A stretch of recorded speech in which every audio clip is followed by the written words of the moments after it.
Ça fait plus de 20 ans que je collectionne les jeux vidéo. 20 ans à faire des collections à thème, comme collection Silent Hill, Sonic, Resident Evil, Kirby. 20 ans à collectionner des jeux plus ou moins rétro. 20 ans de découvertes vidéoludiques, à acheter à foison de nouveaux jeux sortis en magasin. Sauf que quand on collectionne à foison comme je le fais depuis plus de 20 ans, on se retrouve avec une quantité hallucinante de jeux encore neufs sous blister. D'ailleurs, je l'ai acheté quand celui-là ? Des années accumulées, plein de manettes rétro gaming, des manettes N64, des manettes Super Nintendo, des manettes PlayStation, des manettes GameCube, des manettes PS3 couleur moutarde, Mega Drive, je sais même pas si tout fonctionne depuis tout ce temps. 20 ans accumulés, des consoles portables trouvées à droite à gauche dans les vides-greniers, des DS, encore des DS, toujours des DS, non ça c'est une 3DS, des Nintendo Switch, des 2DS, des PS Vita. Et je pense qu'aujourd'hui, il est temps de faire le bilan après plus de 20 ans à collectionner les jeux vidéo.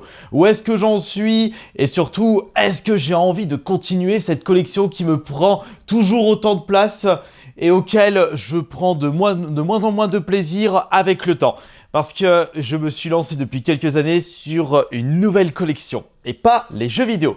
Mais ça a un rapport. C'est évidemment la collection Pokémon. Sachez que chaque nouvelle année, je me fixe toujours de nouveaux objectifs en rapport avec la collection de jeux vidéo. Donc, essayer de trouver le maximum de jeux PS5 d'occasion ou essayer de trouver plein de consoles portables. Mais là, pour la première fois de ma vie, cette année, ma priorité n'est même pas les jeux vidéo, mais les cartes Pokémon et plus précisément les cartes Miascarade, où j'ai l'intention de récupérer l'intégralité des cartes Miascarade que je trouve en vide-grenier. C'est vraiment l'objectif qui me pousse à aller visiter le plus de vide-grenier en 2026. Sans oublier le défi que je fais avec mon frère depuis déjà quelques années. Et quand vous voyez tous les nouveaux coffrets Pokémon que je récupère au fil des années, comme ils en sortent toujours plein, les nouvelles séries, des coffrets devenus ultra compliqués à trouver en magasin parce que ce sont des exclusivités.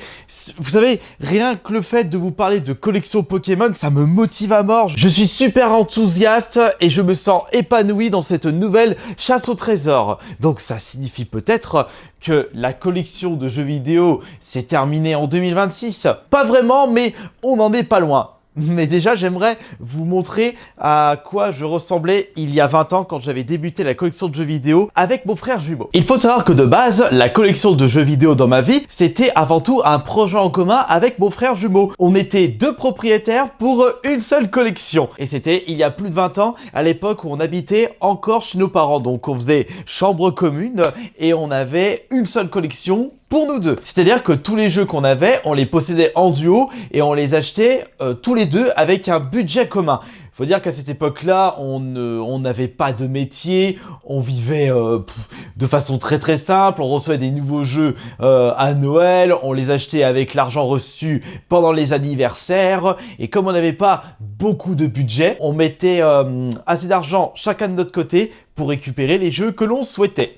Mais justement, il y avait un petit problème par rapport à cette stratégie d'avoir une collection en commun. Non mais regardez, on n'avait pas beaucoup de jeux à l'époque. Oh, par contre, je reconnais les trois peluches. Je crois que je les ai encore, les trois peluches. Je sais pas si je l'ai encore, le Luigi. Mais ce qui est sûr, c'est que le petit Kirby avec sa toque de chef, c'était ma toute première peluche de jeu vidéo et je l'ai conservé depuis tout ce temps. Et c'est pareil pour la petite rouge veux battre. Par contre, je suis vraiment désolé concernant la qualité des photos. J'ai pas pu récupérer des photos de meilleure qualité. Et je me souviens que je les avais modifiées pour que ça prenne moins... Non, c'est pas pour que ça prenne moins de place, mais c'était pour les poster sur les forums de l'époque. Et aujourd'hui, je me retrouve avec des photos d'une qualité dégueulasse. Le côté où on cumulait énormément de consoles trop en vide-grenier, des manettes, a pu savoir quoi en faire. Ça, j'ai toujours conservé cette mentalité-là avec la disposition de ma collection. Et d'ailleurs, un petit truc que vous avez très certainement dû remarquer. Regardez le meuble de notre télé qu'on avait en commun avec Johan. Il l'a conservé. Il l'a conservé pour chez lui et il l'utilise en déco de vidéos. Le problème avec une collection commune, c'est que lorsque j'avais décidé de partir de chez les parents, parce que j'ai été le premier à partir, contrairement à Joanne qui est parti un petit peu plus tard, eh bien il fallait bien que je récupère certains jeux. Et quand il s'agissait de cadeaux de Noël en commun, Smash Bros, Donkey Kong, sur 64, des jeux GameCube, ouh, là c'était un petit peu compliqué. Donc on s'était mis d'accord avec Johan et il a conservé des jeux de notre collection commune comme le Smash Bros 64, mais par contre à côté j'ai conservé de mon côté les Mario Party. Je les ai gardés, les Mario Party, donc j'étais content, mais j'ai surtout gardé un gros cadeau de Noël que j'essaye de retrouver là. Où est-ce qu'il est le... Ah oui, bah oui, voilà. Alors ça, par contre, celui-ci, Johan, il l'a gardé. C'est-à-dire le Zelda Ocarina of Time de l'époque. C'était notre cadeau de Noël 98. Donc, il l'a conservé. Et il a conservé également le Smash Bros. Mais à côté, moi, j'ai conservé le Donkey Kong 64. Bon, je sais plus qu'est-ce que j'en ai fait. Et quand on regarde à quoi ressemblait notre collection en commun, bah, on n'avait pas beaucoup de choses. C'est-à-dire que cette collection, c'était à partir du moment où on avait commencé à jouer à la Xbox 360. Donc, mes débuts sur Guitar Hero. Avant que je parte, on avait quand même bien cumulé de jeux. On avait trouvé un bon gros tas de jeux Master System, de jeux Mega Drive, de jeux GameCube, de jeux Game Boy Advance dans les vides-greniers de jeux PS2. Voilà la première photo de ma collection personnelle, c'est-à-dire au moment où j'avais débarqué dans mon premier appartement. On était encore à l'époque des grosses télé cathodiques. Et là, on était en 2007, non, 2009. Ah oui, ouais, déjà, on n'est plus à 20 ans, là, c'était il y a 17 ans. Et donc, oui, il y a 17 ans. Et donc là, j'avais récupéré une partie de la collection qu'on avait en commun avec Johan. Et c'est à partir de ce moment-là que j'ai décidé de vraiment... d'acheter à foison dans les vides-greniers et également dans les magasins cash. Et on peut voir que j'en ai récupéré des choses. À travers ma série d'achats hebdo jeux vidéo où je récupérais plein de nouveaux jeux dans les caches et sur internet avec mes premiers comptes rendus vide-grenier où j'achetais des jeux rétro gaming pour une bouchée de pain. Je vais quand même vous montrer quelques exemples, mais parmi ma collection GameCube, il y a des jeux que j'avais achetés genre 5 balles en vide-grenier qui valent beaucoup plus. C'était à l'époque où on pouvait acheter des jeux, mais vraiment dans les caches pour pas trop cher, comme ce Zelda Wind Waker Collector acheté à 30 € à Easy Cash. Et encore 30 €, c'était quand même un prix assez haut pour un jeu mis en rayon dans leur boutique en 2012. Mais j'avais quand même pu récupérer des jeux qui aujourd'hui sont devenus limite introuvables dans les magasins cash. Regardez, j'avais pu récupérer un Mario Baseball pour seulement 15 €, alors qu'aujourd'hui, vous rajoutez un 0 en plus pour un jeu que j'ai même pas fait, là. Oh là là. Ça, c'est aussi mon problème. Mais c'est aussi ça qui m'avait vraiment motivé à me lancer à fond dans la collection de jeux vidéo. Au début, vous avez certainement dû remarquer, il y a plus de 15 ans, que je parlais que des valeurs, que des prix et jamais de mes expériences.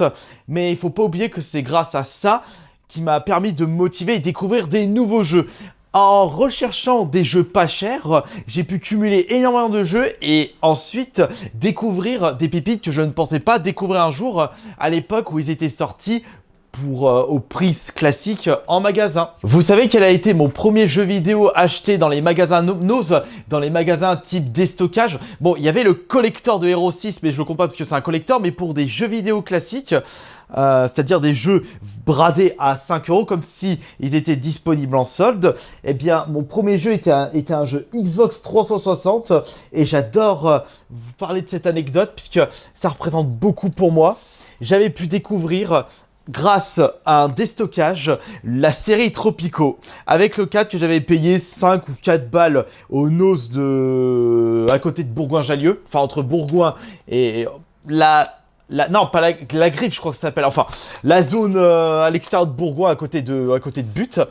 Et c'est comme ça que j'avais pu découvrir l'une de mes séries de jeux vidéo préférées, avec un petit prix. Et j'ai pu découvrir, comme je vous le disais, beaucoup de jeux avec des prix défiant toute concurrence.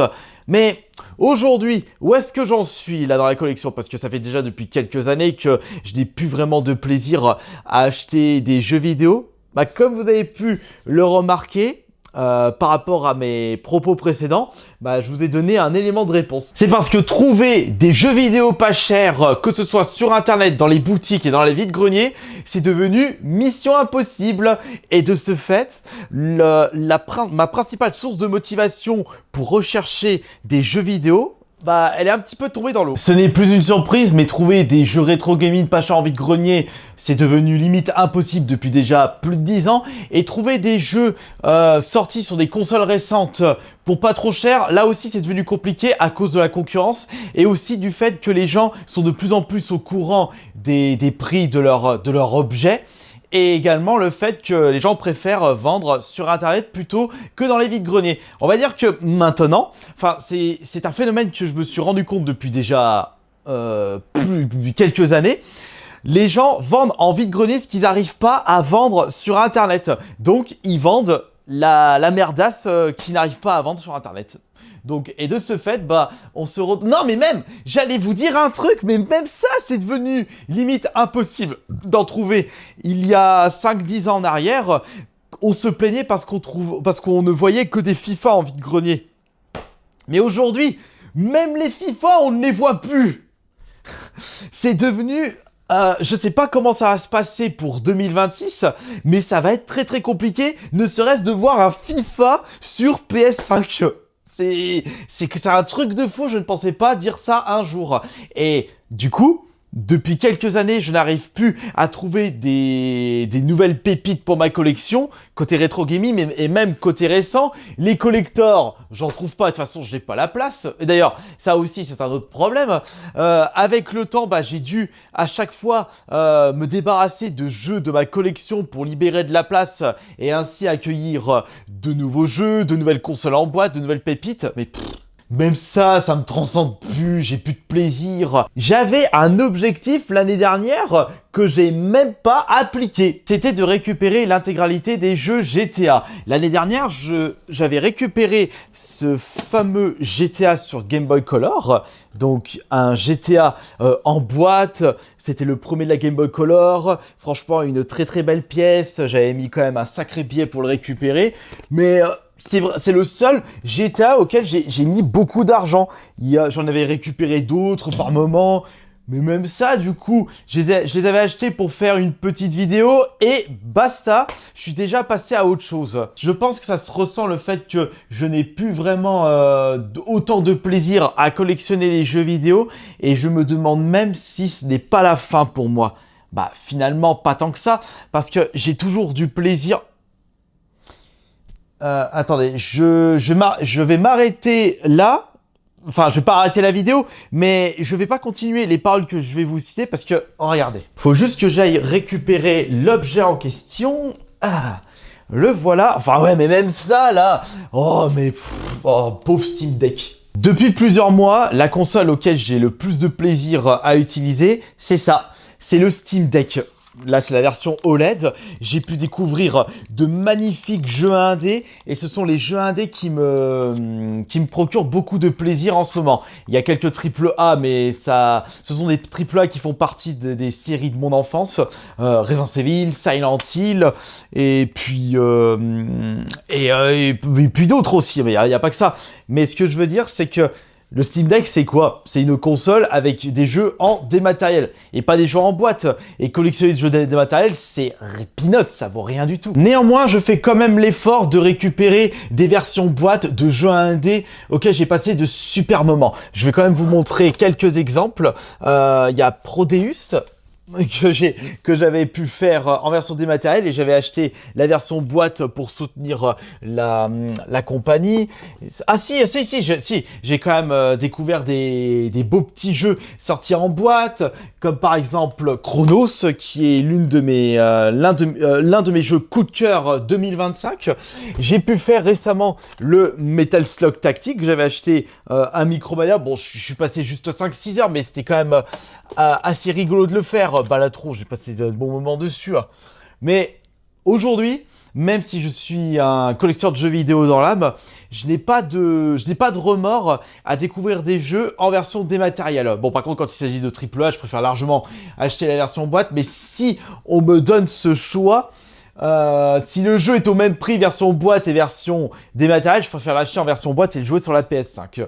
Mais ce n'est pas le cas pour beaucoup de pépites indés qui sortent en ce moment. Et c'est peut-être aussi pour ça que je n'ai plus autant l'âme d'un collectionneur, parce que des jeux que je souhaite voir en boîte, ils sortent pas forcément en boîte. Du côté rétro gaming, bah je ne joue plus du tout aux jeux sortis il y a un paquet d'années. Je préfère largement jouer aux jeux qui sortent maintenant, aux nouveautés. Après, pour l'ancienneté, je ne joue uniquement qu'aux jeux qui ont marqué mon esprit de joueur. Et puis, regardez mes collections à thème, je m'étais décidé d'acheter tous les Sonic, tous les Silent Hill, tous les Resident Evil. Et même ça, j'applique pas. J'avais pu avoir une occasion d'acheter le Shadow X Generation qui était à moins 70% au Cultura.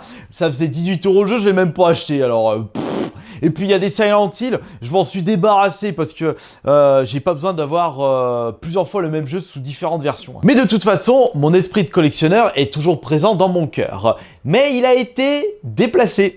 Ma collection de jeux vidéo s'est convertie en collectionneur Pokémon et j'ai l'impression que beaucoup de personnes sont dans mon cas de figure. Lorsque je discute avec des chineurs de jeux vidéo dans les vides-greniers, il y en a beaucoup qui ils ont arrêté de collectionner les jeux vidéo, ils jouent de temps en temps à des nouveautés.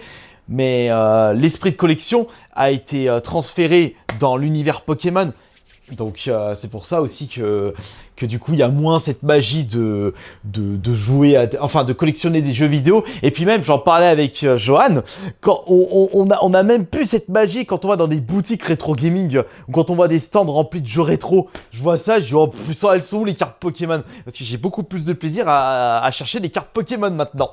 Et puis voilà, donc c'est peut-être pour ça aussi que après 20 ans de collection, j'ai envie de passer à autre chose. La lassitude est arrivée chez moi, mais je continuerai à acheter des jeux vidéo de temps en temps, mais ce ne sera pas aussi poussé que les années précédentes.